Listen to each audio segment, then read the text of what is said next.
بسم اللہ الرحمن الرحیم۔ تقدیر پر ایمان کے بارے میں 33ویں حدیث ام المؤمنین عائشہ رضی اللہ عنہا سے روایت ہے، وہ بیان کرتی ہیں، میں نے عرض کیا، اے اللہ کے رسول صلی اللہ علیہ وسلم، ایمان والوں کے بچوں کا حکم کیا ہے؟ یعنی جب کہ وہ کم سنی میں بچپن ہی میں مر جائیں۔ آپ نے فرمایا ان کا حکم ان کے والدین کے ساتھ ہے۔ میں نے عرض کیا، اے اللہ کے رسول صلی اللہ علیہ وسلم، بغیر عمل کے ہے؟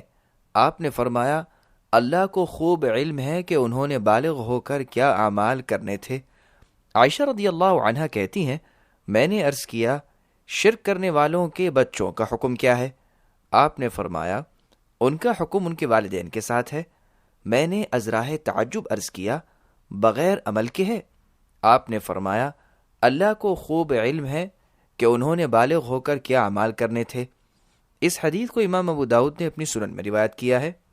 وضاحت، ان احادیث سے یہ واضح ہوتا ہے کہ مسلمانوں اور کفار کے نابالغ بچے جو بلوغت سے قبل فوت ہو جاتے ہیں وہ جنت میں جائیں گے۔ اس مضمون کی احادیث جن میں ان کے بارے میں توقف اختیار کیا گیا ہے وہ اس بات پر محمول ہوں گی کہ اس وقت رسول اللہ صلی اللہ علیہ وسلم کو اللہ تعالیٰ کی طرف سے علم عطا نہیں ہوا تھا کہ وہ جنت میں داخل ہوں گے۔ واللہ اعلم۔